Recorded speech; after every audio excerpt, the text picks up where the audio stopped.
Russian view of world news on the latest news channel. Watch the video to the end and subscribe. Further, only more interesting.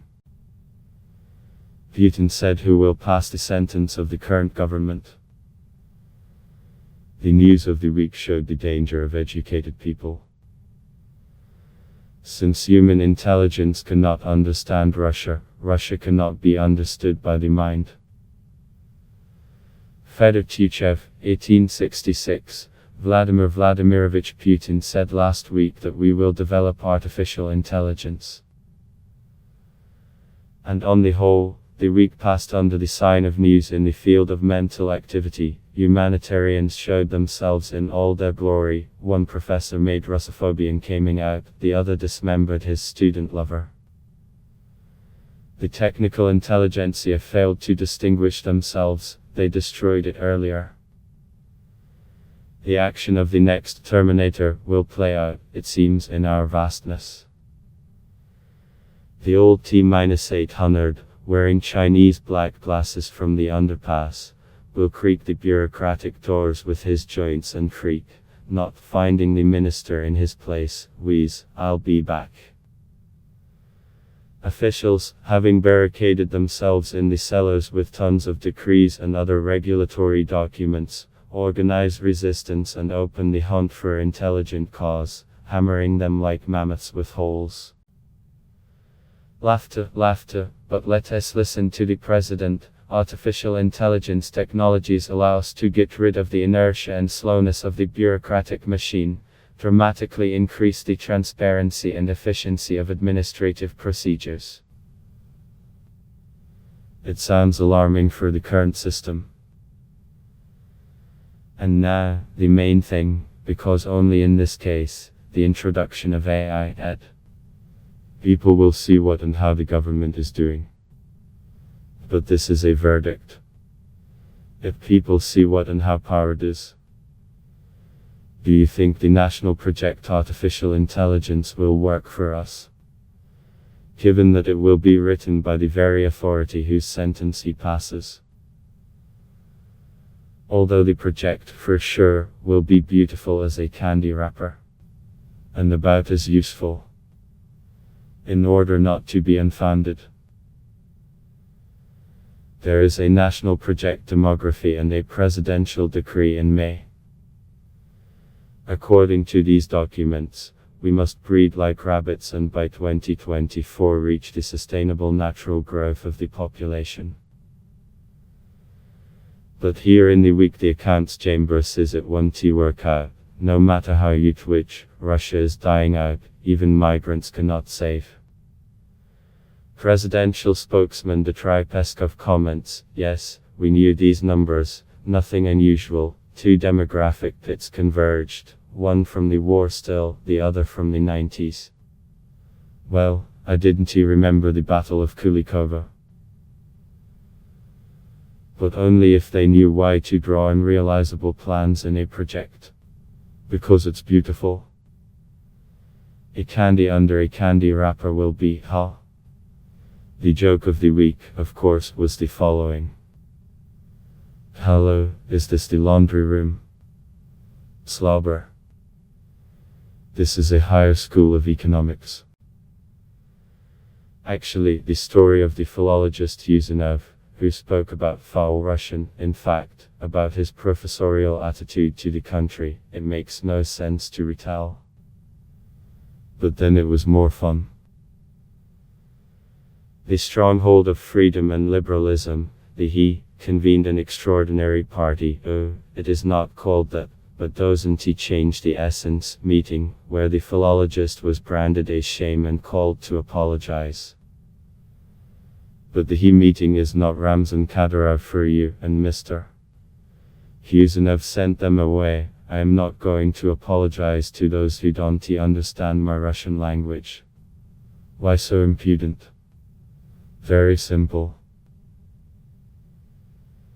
Immediately after the slippery text, Uzanov passed a council on the Russian language under the leadership of Vladimir Putin. And the philological delights of the he professor came to the court.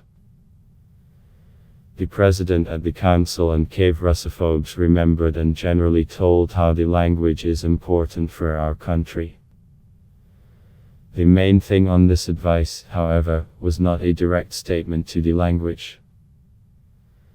Speaking about the training of Russian school teachers, Putin doubted the appropriateness of dividing their education into undergraduate and graduate programs. He said that it might be worth reviving the old system, to train teachers for 5 years and give them a full-fledged education. But for a number of technical specialties, the existence of undergraduate and graduate programs is suitable. At the same time, Education Minister Olga Vasilyeva acknowledged that undergraduate education is just an incomplete higher education. Slobber. This is a higher school of economics. What do we see as a result?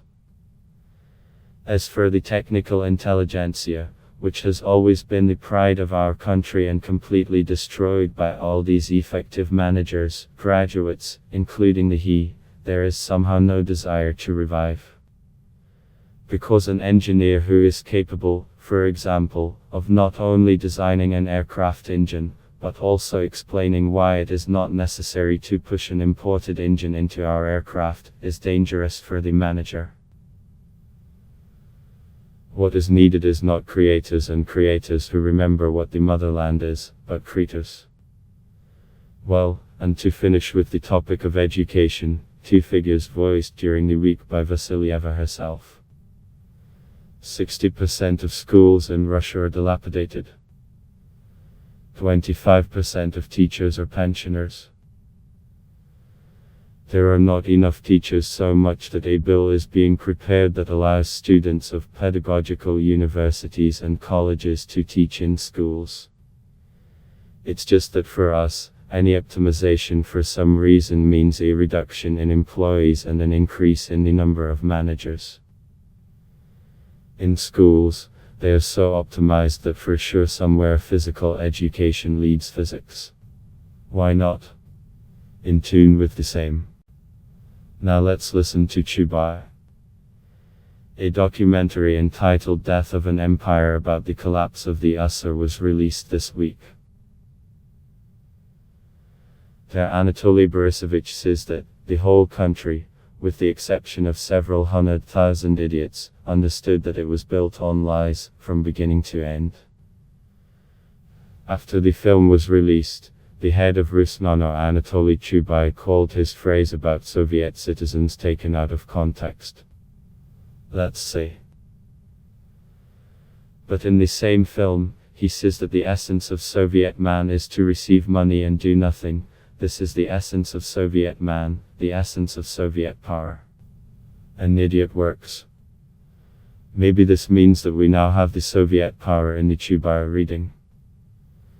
Because the ideology of working idiot, it dominates. By the way, do you remember that last Monday was the day of national unity? No. It is not clear what unity. Here on these your internet recipe offered. During the week, a Soviet man died. In our understanding, the Soviet, not Chubai. The official, by the way. The head of the Hilzhakovsky district of the Smolensk region, Oleg Makarov. He climbed into a burning house, helped the head of the family take his wife and daughters out of the house. He climbed again, tried to stew. I called tea. The heart could not stand it. And this is what our country holds on to. No artificial intelligence will understand this.